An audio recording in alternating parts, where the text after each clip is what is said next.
let's do this. Okay, so let's pick up where we left off. We were about to talk about eggs and the female reproductive system. So a number of interesting things that eggs, I like to call them eggs, are produced in the ovaries. The ovaries are called the gonads in the female. Everything else are accessories to doing a number of important things, like having the egg travel to the uterus, to creating the endometrium. Endometrium is a warm, soft, nutrient-dense home for a developing embryo.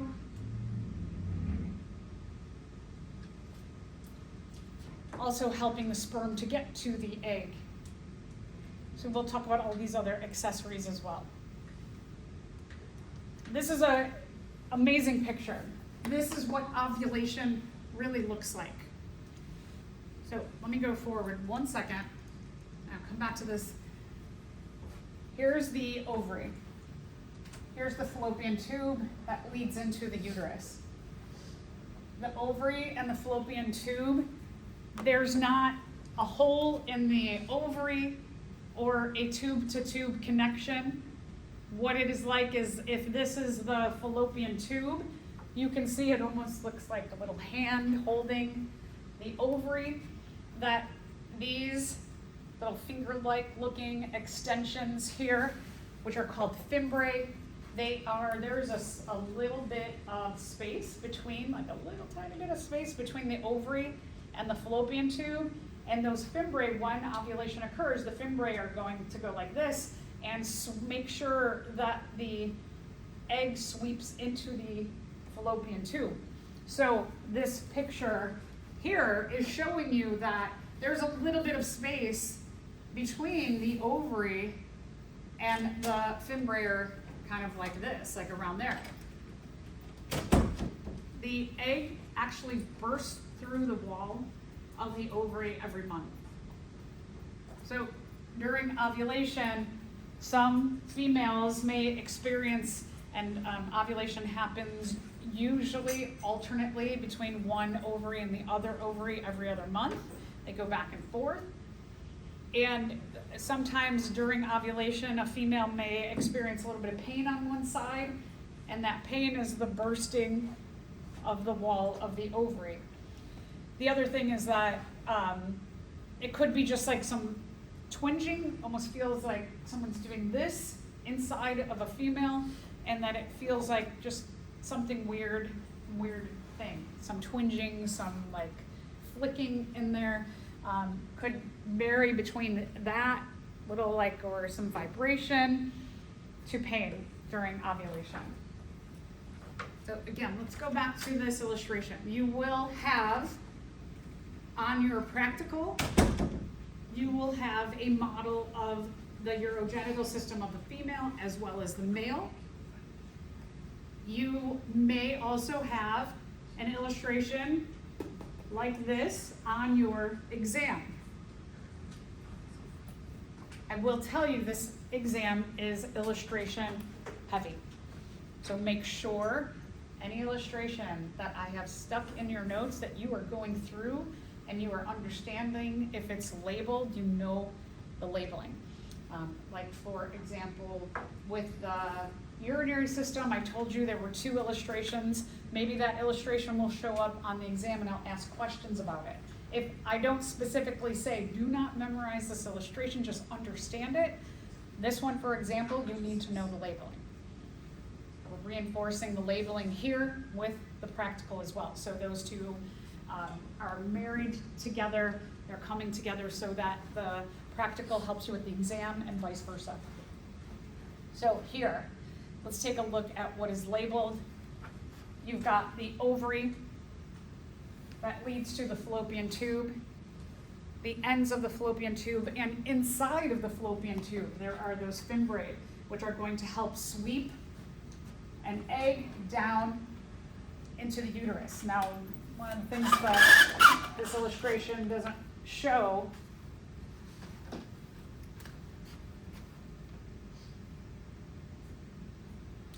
is that from the end of the fallopian tube, it connects to a tube that leads to the endometrium, or the inner lining of the uterus. So up here we have uterus. This whole structure is the uterus. The uterus has two important parts to it to know. The muscular part, the myometrium, myo for muscular, and then you have the endometrium, which is the lining of the uterus. The bottom of the uterus, looks like a half moon shape, is called the cervix. The cervix, the bottom of the uterus, has a hole in the middle, which leads to the vagina. Just outside of the vagina, there are two skin folds or flaps. You have the labia, and so here when we're talking about labia,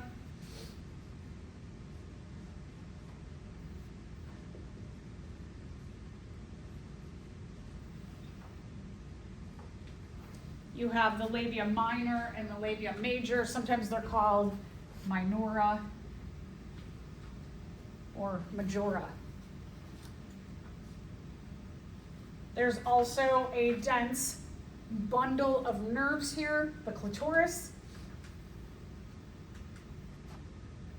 You have a different system for the reproductive system and the urinary system. We can see the urinary system has the urinary bladder and the urethra. The labia minor and major, they protect this area. You have those two skin flaps which kind of like close off having any contact with the outside world. They're actually part of the non-specific external defense system of the immune system. The end of the digestive system, you have the rectum and the anus. A number of other structures we see on this illustration. You have the pubic bone,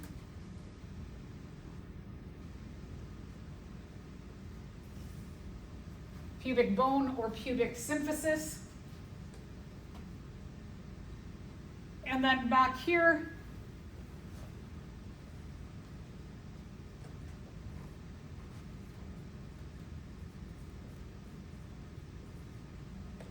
in this purple, which I outlined in blue, that's the spinal cord. The bones that surround the spinal cord, the very last bone, our tailbone, that is called the coccyx.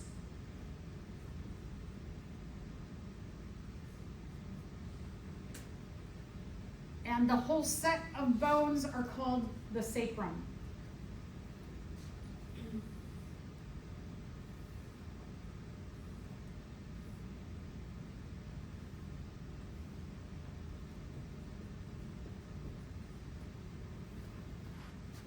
So these are all the things that you need to know for both your exam and the practical. Anybody, any questions?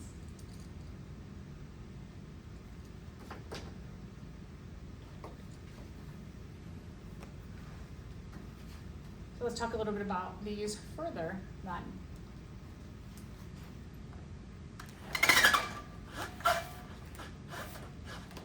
This term oocyte, O-O-C-Y-T-E,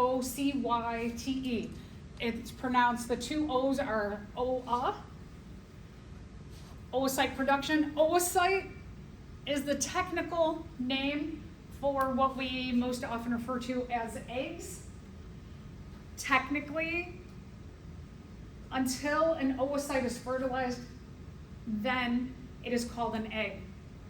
So it's only an egg when it's fertilized. So in terms of reproduction for females, we rarely produce actual eggs. What we produce every month is we release an oocyte. So in this illustration, or this picture here, this is an oocyte, technically.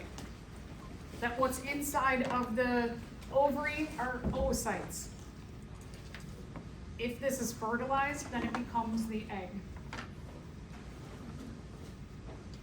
Oocytes are already all produced by the time a baby is born. They're already there. That's pretty wild. With males, their gametes, the sperm, are produced and begin to be produced upon puberty. So very different between the two sexes. Females begin releasing the oocytes at menstruation and puberty, and then they stop at a certain time in their life, which we call menopause. Again, different in males. In males, they have the possibility of producing sperm all the way until death, but that usually goes way down. And in some males, it actually stops, kind of like at what we would call like a menopause age for females. But we often hear about a man who's 86 years old who has impregnated a female. So it's a lot different in males as opposed to females. The oocyte is released during ovulation.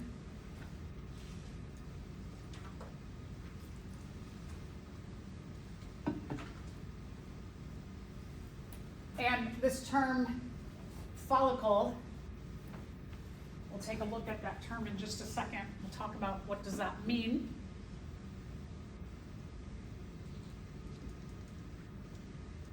We'll get there in a minute. Okay. Accessory structure. So the ovary is the gonad. In females, that contains all of the oocytes, the eggs, everything else when we're talking about the fimbriae, the fallopian tube, the uterus. Also note that, I did not note that in the other illustration. Let's go back 1 second.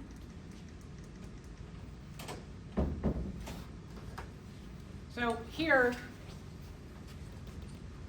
they have what I'm referring to as the fallopian tube, can also be referred to as a uterine tube.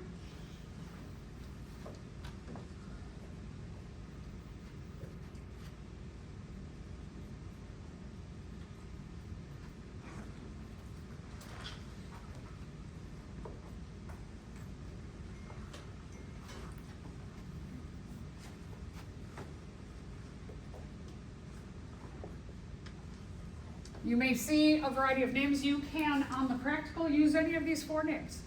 So if you put one of those 4, if I have this structure flagged, you can say it's the uterine tube, the fallopian tube, the oviduct, or the ovarian tube, and all of those will be correct. So just to know, I always think like, just pick one name, let's stick with one name.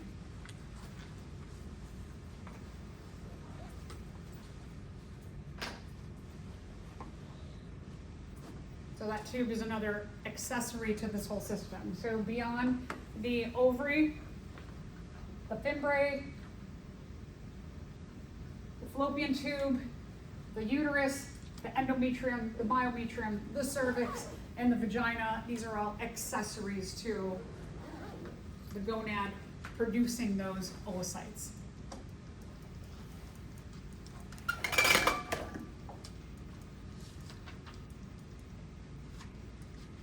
Fallopian tube, oviduct, uterine tube, you call it the ovarian tube.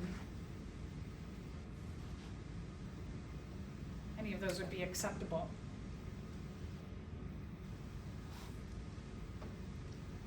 The fimbriae are those finger-like extensions that sweep the oocyte into the uterine tube, the fallopian tube.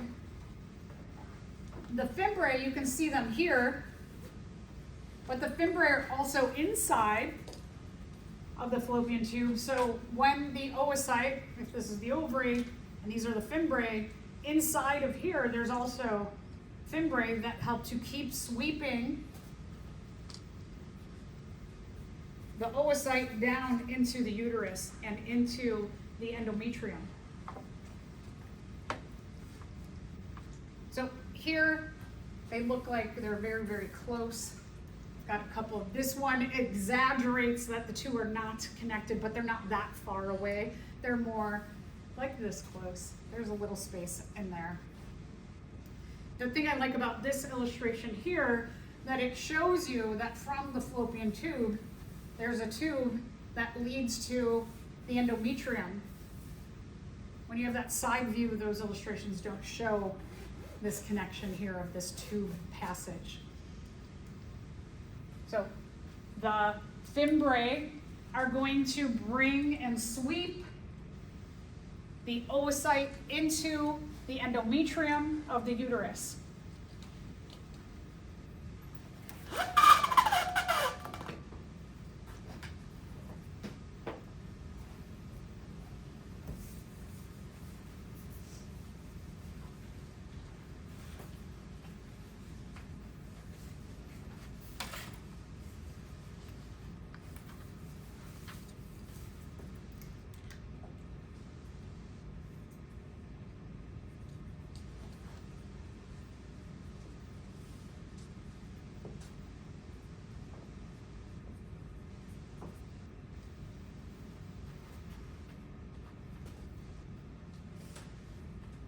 The myometrium is the muscles of the uterus. You can see the uterus is pretty muscular, and the point of having such thick muscular layers around the endometrium is so that if fertilization doesn't occur, those muscles of the uterus can contract and begin to push out the endometrium once a month for menstruation.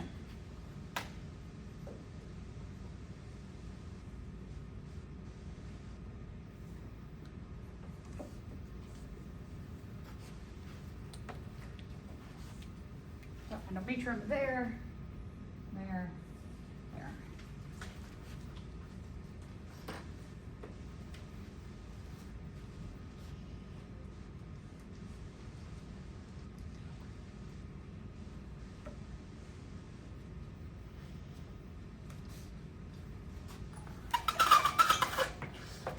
Again, make sure that you know how to label, you know all the terms on here. It will help you both with the practical and the exam. So let's talk a little bit about what happens to cause all of the things within the ovarian cycle and menstrual cycle. Ovarian cycle means ovulation part of the month, and the menstrual cycle means the making and pushing out of the endometrium. So these two cycles, when we combine them together, they are approximately like those 28 days. They're kind of like, well. The term menstruation comes from the Latin word for menses, which means month.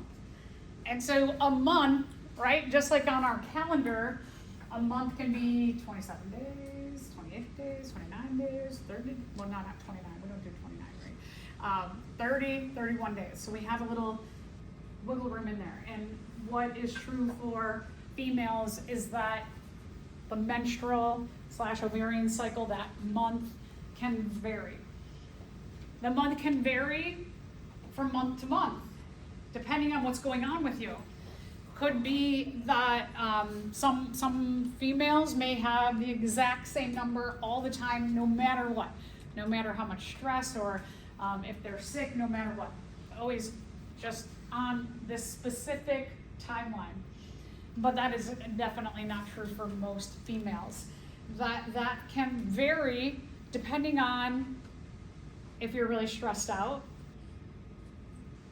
Female athletes often, because they are spending so much of their energy training, this cycle completely stops. Because the body's like, hey, there's so much, we need to put all of the energy that we can into this like training this person is doing every day. So let's not put any energy toward menstruation. The body actually stops doing it. If you are really, really sick, that can swing both ways. If you're really, really sick, you could skip the cycle. If you're really, really sick, your body for some reason's out of whack, and it could make you have 2 in 1 month. Could condense them into 2 cycles. Just a wide variety of things can happen. Stressors in our environment, exposure to some chemicals can change this. So one of the nice things about these cycles are that there are apps now that you can track. And you can figure out, like, just tracking what's going on in your body. You can see, like, okay, it should be, menstruation should be about here. And then you can also track to see, like, are you one of those people who is rigidly regular, or does it shift? And if you're somebody who is not rigidly regular, and you can take notes like, yeah, this was during finals time, and so menstruation came a week later than normal, you can track that your body is one of those bodies that really responds to external issues in your environment, like stress, for example, or sickness. COVID and the COVID vaccine really affected women's menstrual cycles, that some people stopped menstruating for a while. Some people had much, much, much heavier production of endometrium. Some people were having it more frequently. Some people stopped having it altogether. Some females went into early menopause because of it. So there can be like sicknesses that really have an effect on this cycle too. So just, one thing to note about, there's all kinds of issues. Or let's say you're taking a certain medication at a time that can make the production of the endometrium heavier or lighter or stop. So all kinds of alterations can happen. So how does it all begin? GnRH is produced by the hypothalamus. We talked about this when we talked about puberty and the start of puberty. That during puberty, the brain or the hypothalamus matured so that it started producing GnRH. GnRH from the hypothalamus is released into that extracellular interstitial area right next door to the pituitary. The pituitary receives that signal. There is some kind of receptor binding, and when the receptor of the GnRH to the pituitary gland bind together, there is a stimulation of the pituitary gland to release FSH and LH. FSH is follicle stimulating hormone, and we're going to specifically talk about what this means, and then luteinizing hormone. So those two travel through the blood. And at the ovary has receptors to receive them, and the ovary does a number of things. The FSH, the follicle stimulating hormone, it is going to stimulate the production of follicle cells around the oocyte.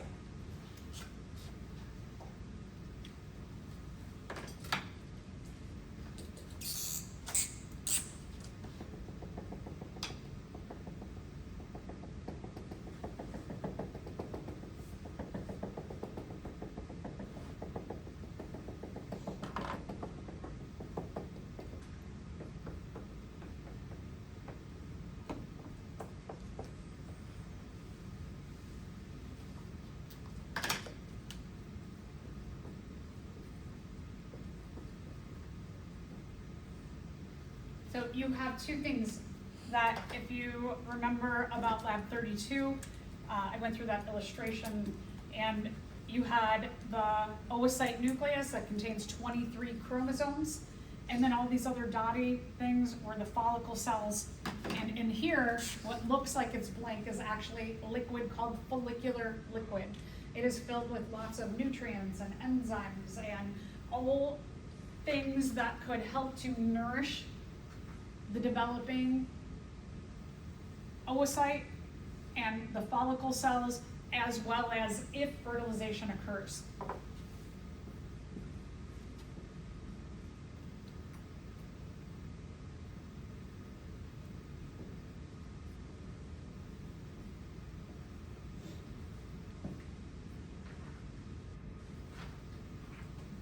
So mainly we're talking about lots of nice energy in there.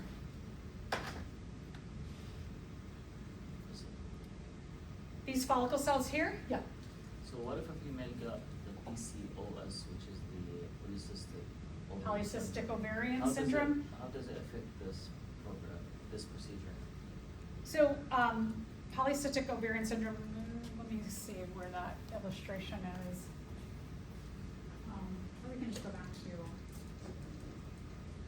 So polycystic ovary syndrome, which is can't remember, but it's rather common, is what happens is that ovulation should be occurring right here between the ovary and the fimbriae at the start of the fallopian tube.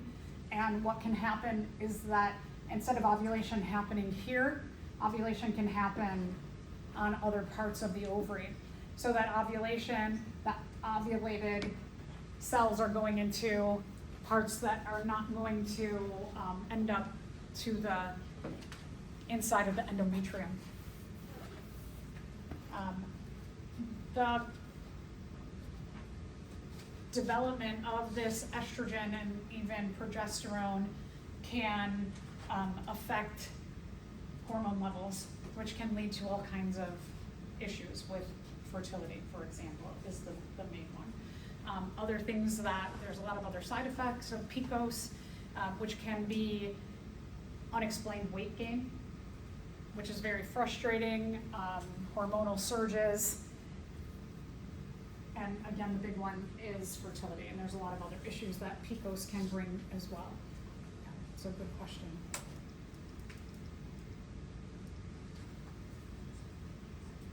These follicle cells are the cells of the ovary that are starting to release estrogen. Estrogen is going to travel through the blood, and it's going to go back and it's going to contact the brain. It's going to also contact the uterus. So both the FSH and the LH are going to work on one single oocyte per month. In addition,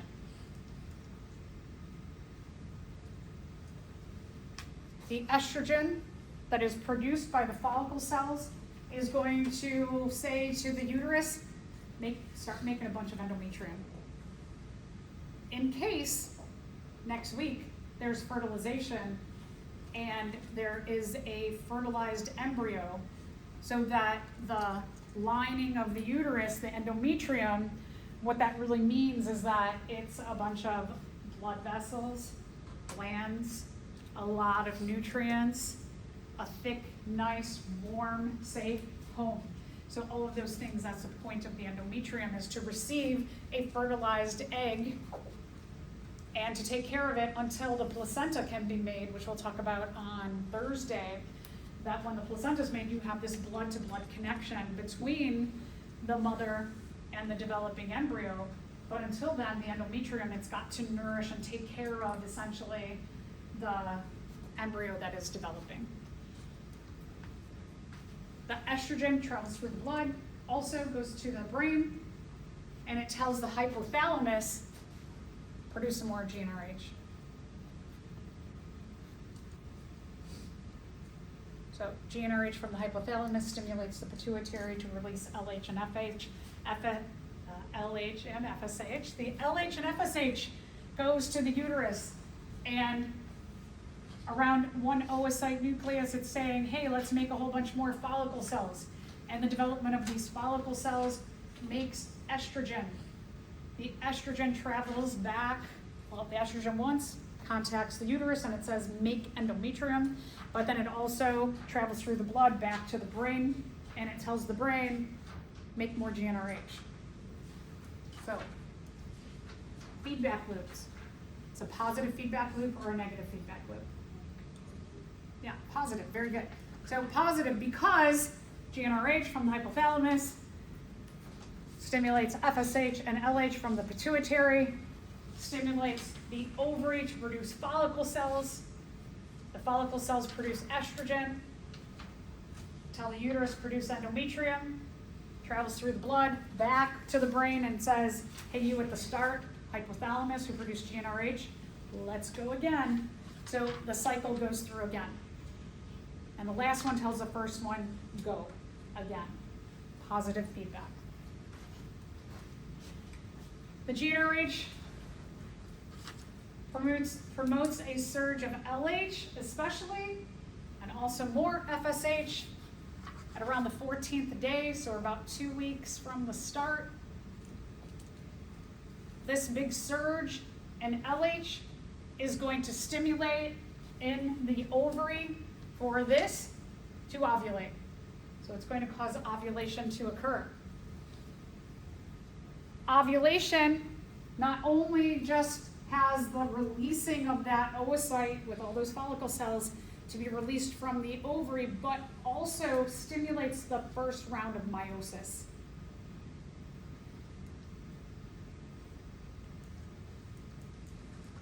So let's talk about meiosis and what happens here. When we're talking about meiosis, the whole point of meiosis is cell reproduction to produce sperm and eggs. That's it. That's the only thing that meiosis does. Meiosis, some unique things happen in the formation of the oocytes as opposed to sperm. So let's take a look at this. What is happening here?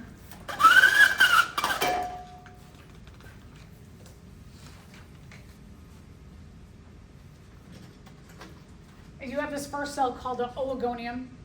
It's what we would call our parent cell. Prior to any kind of cell division, the DNA has to replicate. All the organelles have to replicate so that you have cells that have all the organelles that are needed in addition to the DNA.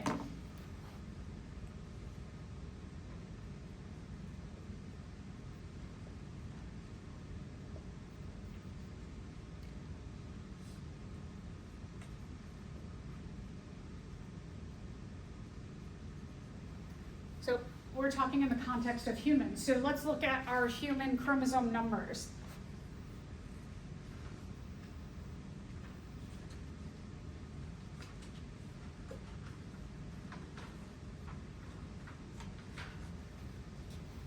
Our oligonium has 46 chromosomes. Like all the cells in our body, we have 46 chromosomes with the exception of eggs, oocytes, and sperm have 23 each. All the other cells in our body have 46.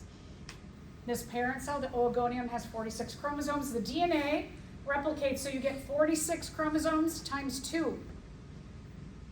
When the DNA replicates, what we call these is we call these chromatids.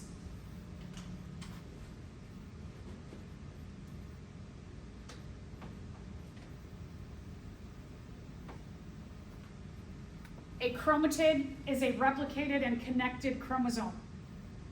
So chromatids when they're connected, chromosomes when they're single. So here we have chromosomes.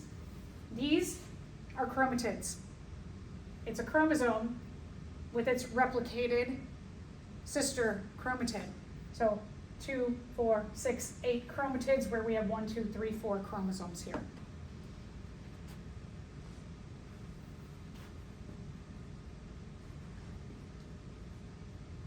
So around day 14, you have meiosis 1.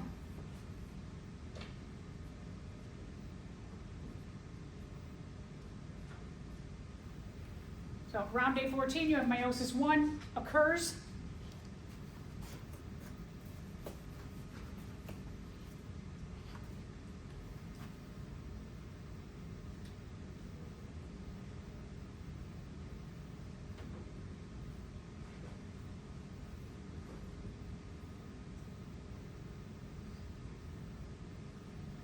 Our chromosome number becomes 23 chromatids times 2. The chromatids are still connected. You have 23 with their replicated sister chromatid. Look at the difference in this cell and this cell upon meiosis. One thing that's really unique is that in meiosis, the splitting of a cell results in one big cell and a polar body. What we want is that we want a final chromosome number of our egg to have 23 chromosomes.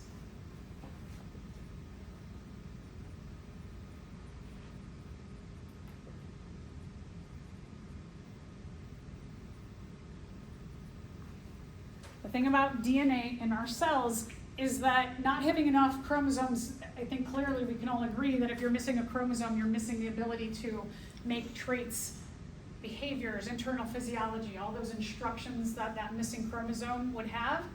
You don't have the ability to do that. Having an extra chromosome or more or extra DNA is really bad. So it's almost equally as bad as missing a chromosome. Having extra DNA causes us to have extra proteins, and those extra proteins that become all the important things in our body, they can code for the production of diseases, disorders, all kinds of problems. This process has to go exactly perfect, or as perfect as possible, so that you don't get too little DNA, but you also don't get too much DNA.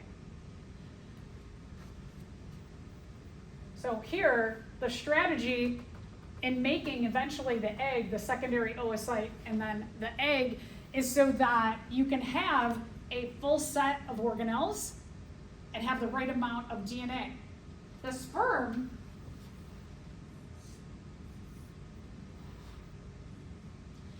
only has 4 parts to it, and we'll get to this in a second, but there are enzymes in the head called acrosomes.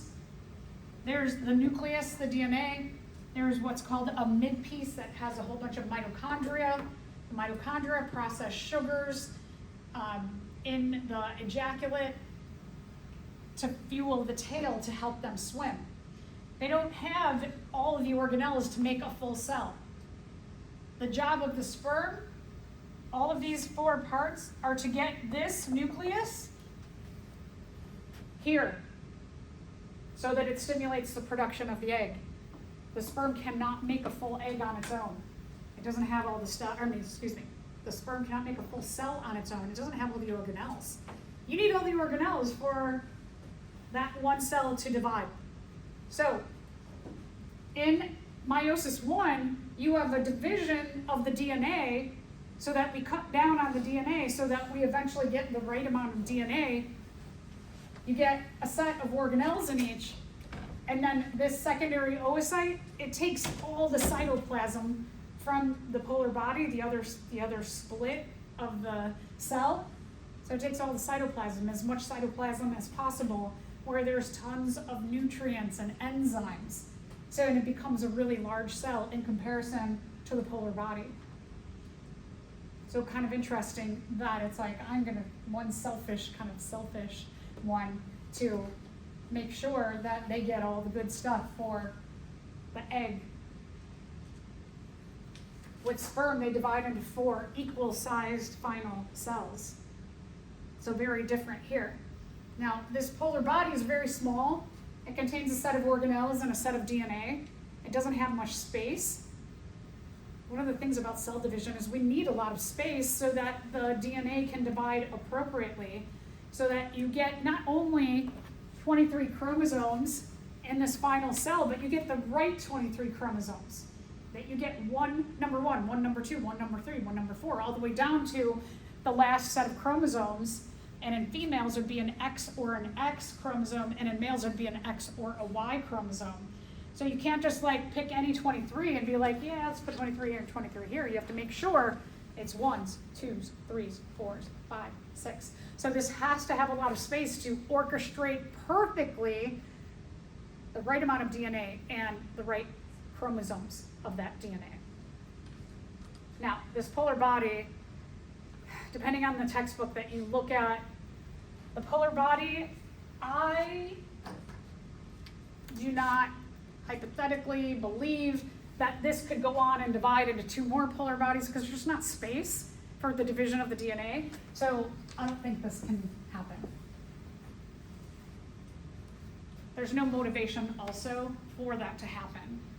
The polar bodies, what happens to them is that all of this in here just gets absorbed into the body. So our body just takes it and chops up everything in here for parts. So it uses all of the bond energy that's broken, and then also uses all of the atoms in the molecules and compounds in there, and it uses them for other things in the body. So that can go as a twin, or like the baby cannot be like a twin with a bone body, right? No. The baby is from the egg. Okay. Yeah, this cannot develop into a human, no. Even if it's like twin, it doesn't take forever. We'll get to twins eventually. In general, what we mean by like identical twins is that this egg in the beginning of development, starts as 1 cell, 2 cells, 4 cells. It goes through what we call cleavage, and it divides, and somewhere in the first few weeks, this ball of cells splits into 2 balls. And so they are from the same original egg, but now they're developing as 2 individual people.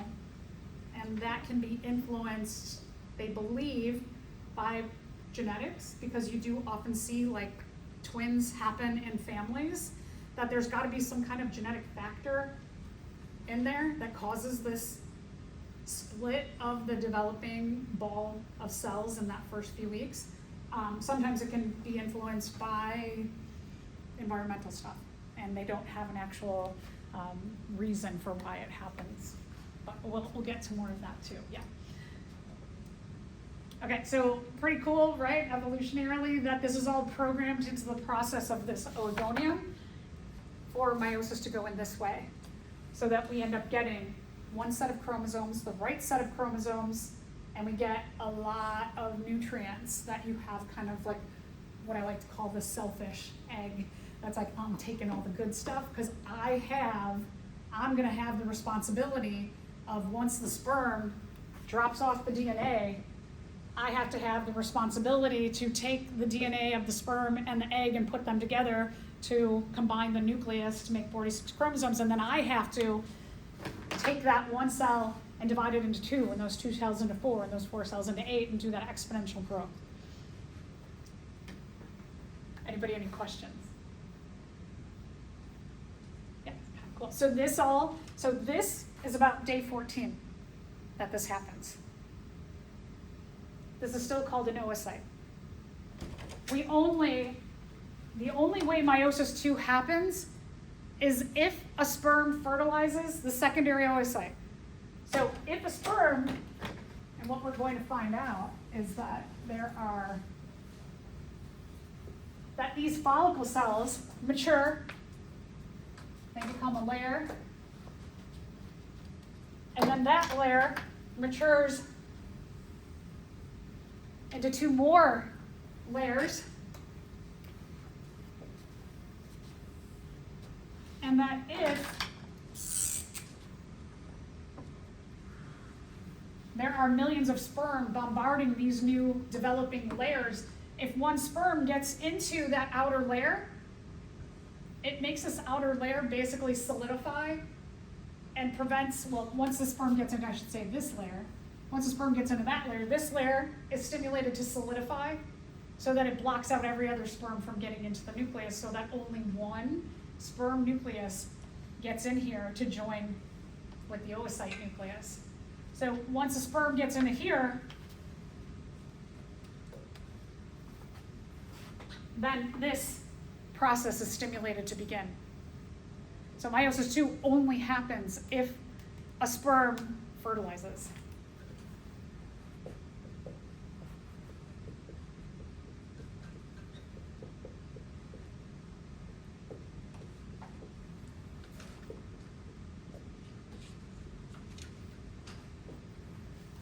So again, pretty interesting, right? That the genetics of this oocyte knows all of this. It's got it all programmed in there. And we will see as day 14 occurs, that there's an outer layer here that is going to mature, and that outer layer is going to produce estrogen and progesterone. The first mature outer layer is called the corpus luteum, and then eventually the corpus luteum continues to mature, producing estrogen and progesterone, and then also matures outer layers beyond that that are protective to allow for only 1 sperm to get in.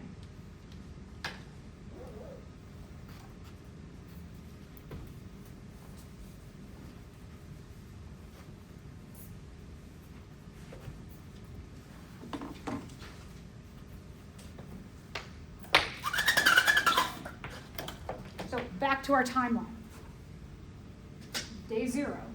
GnRH from the hypothalamus stimulates the pituitary to release LH and FSH, which stimulates in the ovary one of these oocytes to start packing on and developing these follicle cells. These follicle cells are going to start producing estrogen. And this is still in the ovary. The estrogen here is going to stimulate two things. It's going to stimulate the uterus to begin producing more endometrium. And the estrogen here is going to travel through the blood also, go back to the hypothalamus, tell the hypothalamus more GnRH. GnRH is going to stimulate the pituitary to release a lot at this second time around, LH and FSH.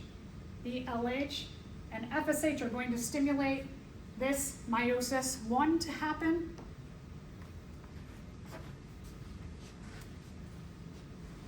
Ovulation happens, and the follicle cells mature to become corpus luteum.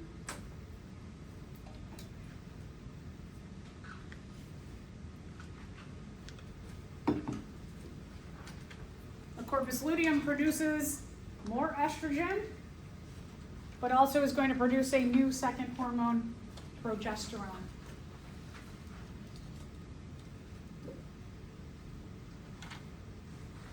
So the follicle cells mature, they continue to make estrogen. But now, as they are now called the corpus luteum, they produce both that estrogen and now progesterone.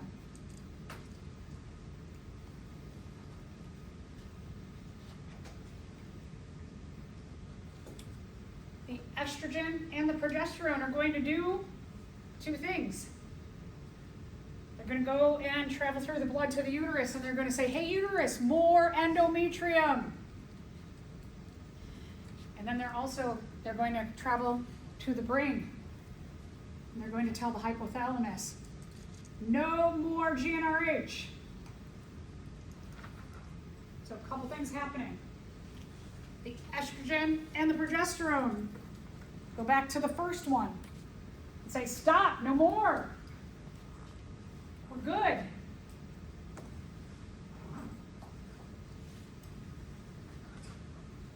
What that does is it tells the ovary, do not get ready to expel one of these again. We got one, no more.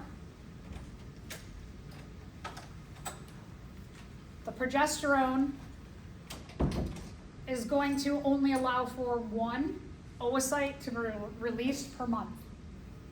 For this second loop, it's like, okay, we're good. We got one out there, we're going to work on this one. So, is this a positive loop or a negative feedback loop? Good, okay, so this is negative because the estrogen and progesterone at the end of this second loop, they travel back to the first one in the brain, the hypothalamus, and they're like, good, stop. Don't produce more GnRH. So that's a negative feedback loop. As I mentioned, estrogen and progesterone are also traveling through the blood to the uterus and saying more endometrium.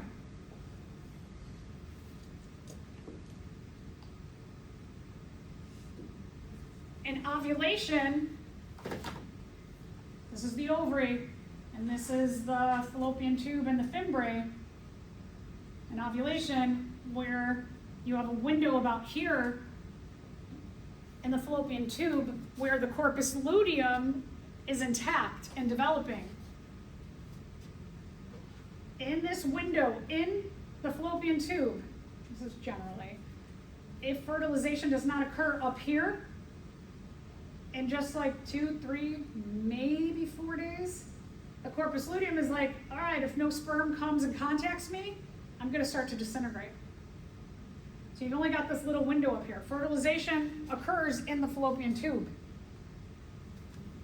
But if fertilization doesn't occur, and so those blood vessels, right, endometrium thickens. But in these next few days after ovulation, if no fertilization occurs, the corpus luteum breaks down. Corpus luteum begins to disintegrate in the next few days.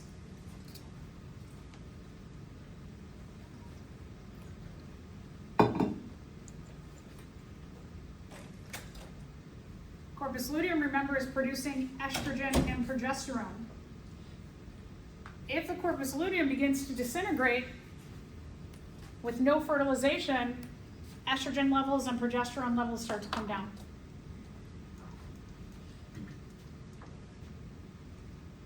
We're in that last week of this month. When estrogen and progesterone levels fall, nobody is telling the uterus to add more endometrium anymore. When these levels fall, the uterus responds with the myometrium starting to contract. High levels of estrogen and especially progesterone prevent the uterus from contracting. So when those levels are high, when these are intact, because these outer layers who have matured are fertilized, they continue to develop more and more and more, which means they produce more and more and more estrogen and progesterone. And this original from the oocyte, there are cells in the oocyte that continue to stimulate the production of estrogen and progesterone the entire development of the embryo and then eventually the fetus. So progesterone and estrogen levels stay high during pregnancy. If there is some kind of malfunction in these cells and this programming of this particular oocyte, and it does not keep the progesterone levels high, and they start to fall for whatever reason, probably some kind of genetic mutation, could be a response to something in the environment. We're not exactly sure what can cause a miscarriage to happen. So miscarriages, which are super common, 1 in 5 pregnancies results in a miscarriage because there's an issue with chromosomes from the sperm or chromosomes from the eggs, or issues with the follicle cells not keeping estrogen and progesterone levels high, is that those are relatively common, right? 20% chance that something goes awry and results in levels to fall or for the endometrium to need to be pushed out. But, so if there is no fertilization and those estrogen and progesterone levels fall down, causes the uterus to contract and stimulates the pushing out then of the endometrium, which we call menstruation. Also, estrogen and progesterone levels are falling. Remember in our second loop, that in the second loop, the estrogen and progesterone produced by the corpus luteum went to the hypothalamus and said, stop. So when estrogen and progesterone levels are high, it's telling the hypothalamus, stop, but those levels are falling. And so during menstruation, during that week, as those levels completely bottom out, the hypothalamus is like, there's nobody around anymore to tell me not to produce GnRH. And once those levels are so low, the hypothalamus is like, nobody's stopping me. And then the hypothalamus begins to produce GnRH again, and that first loop begins to start again, which is the next month.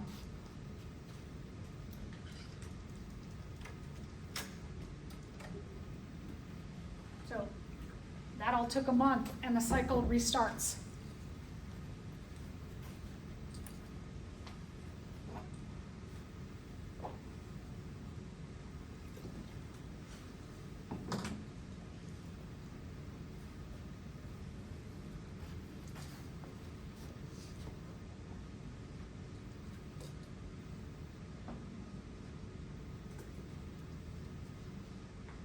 So this, you saw this picture last time, I know I went through it.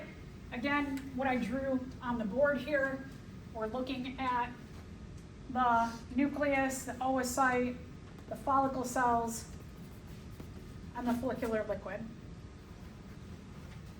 You have a lot of other oocytes that are in the ovary, but when you get to kind of like the back end of the ovary, these are not getting those follicle cells added on, because they've got a ways to go before they eventually are migrated to the top of the ovary to be ovulated. So just the ones kind of like toward the top where ovulation occurs will have all those follicle cells and follicular liquid. Menstruation occurs due to a decrease in endometrial endometrium thickness, estrogen and progesterone, the number of follicles, FSH and LH, the number of sperm present. So what stimulates menstruation to occur? The decrease in what? Okay, good. So the decrease in estrogen and progesterone. The disintegration of the corpus luteum will cause estrogen and progesterone levels to fall. So this illustration has a lot going on in it. What you are looking at is you're looking at, on the bottom, you're looking at a timeline.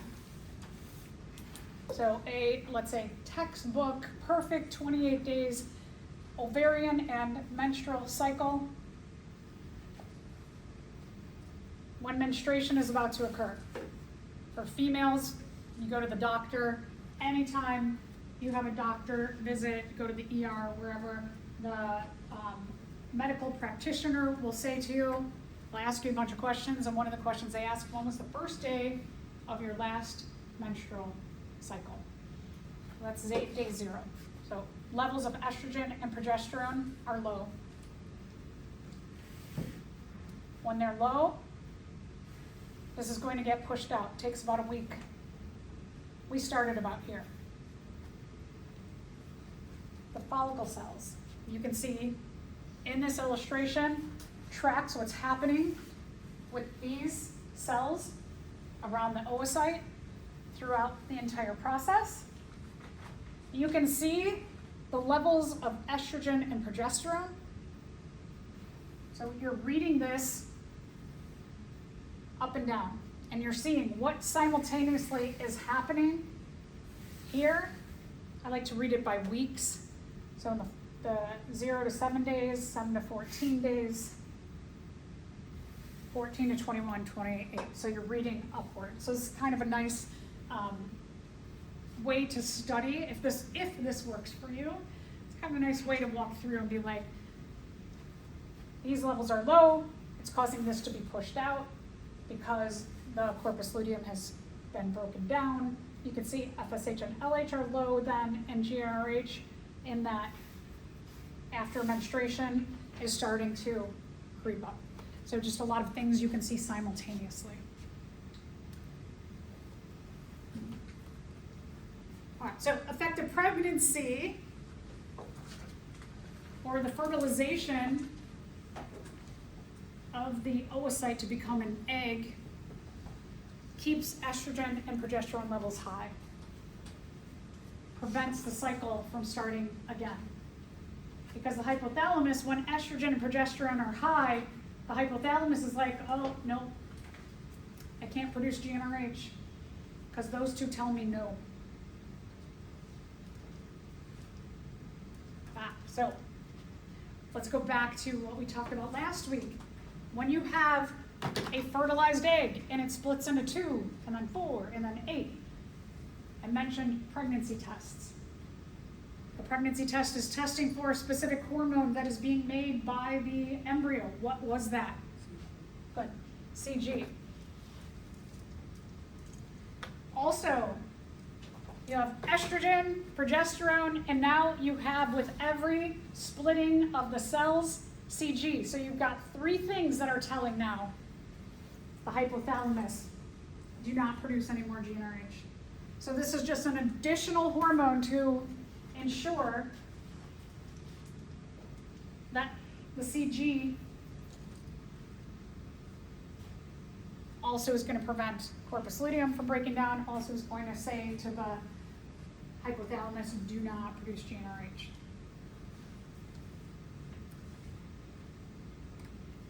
The lack of this, or not enough of CG, chorionic gonadotropin, with every replication of the cells, 2 to 4 to 8, that exponential growth of that original embryo, sometimes that original embryo doesn't produce enough CG. That's another cause of a miscarriage. So, again, corpus luteum produces estrogen and progesterone, fertilized cells produce CG, the three of them prevent GnRH from being made by the hypothalamus. They also tell the uterus, keep adding endometrium.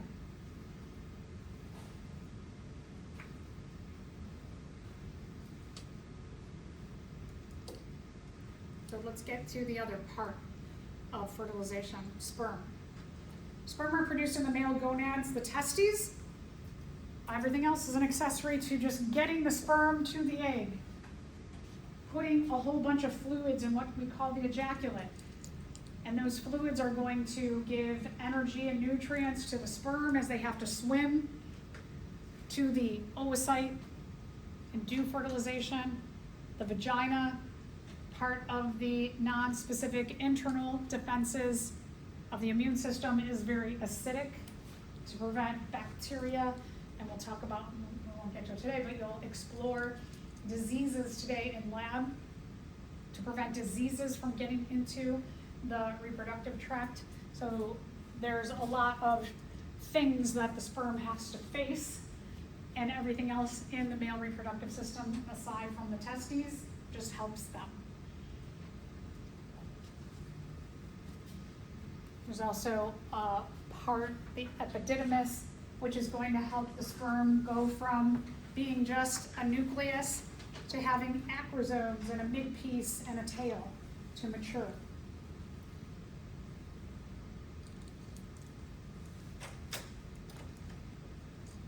The male reproductive system. Again, this will be on your practical and also might be on your exam.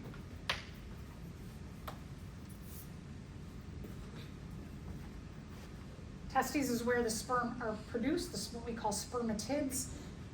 And then they mature, get their heads, their tails, their midpiece, and the epididymis. Sperm are released into the vas deferens. The vas deferens is a tube that travels up, past, and over the urinary bladder, goes past the seminal vesicle, into the prostate, where in the urinary bladder, out comes the tube, the urethra. The vas deferens and the urethra meet inside of the prostate. They merge into the urethra only. The bulbal urethral gland here, this, the prostate, and seminal vesicle all contribute to making the ejaculate. The bulbal urethral gland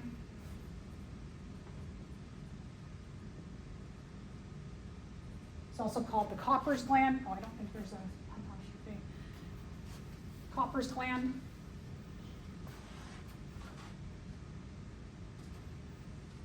The urethra, out the urethral opening of the penis.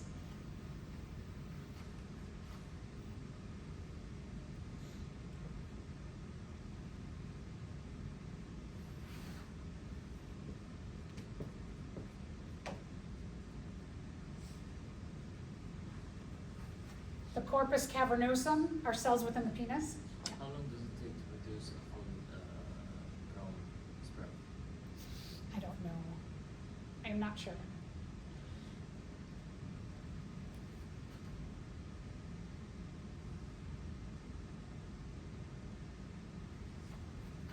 This layer of tissue inside of the penis is called the corpus cavernosum. You can see these boxes inside. I like to call them caverns, or an open space. So I can remember that the corpus cavernosum is the one with the caverns in it. On both sides of the urethra are a corpus spongiosum.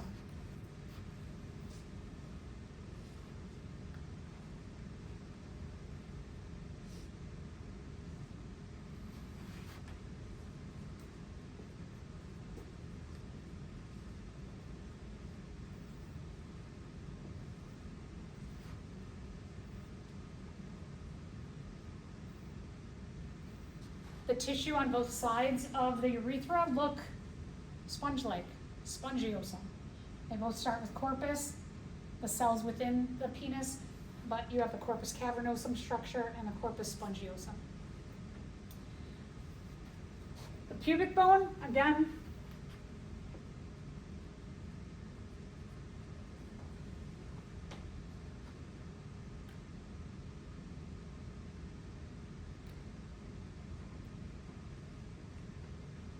it's called the pubic symphysis.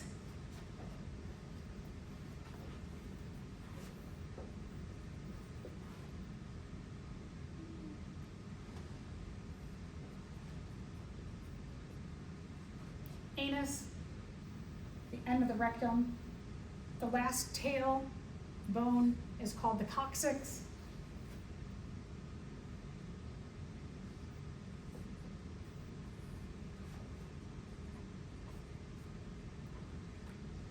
The rest of the bones in the tail and around the end of the spinal cord are called the sacrum.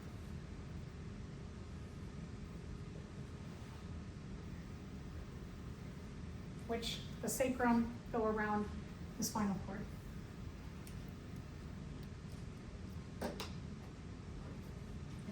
Okay, so we'll stop there. We'll talk about the rest of the components within ejaculate and what they do next time. Today in lab, you are doing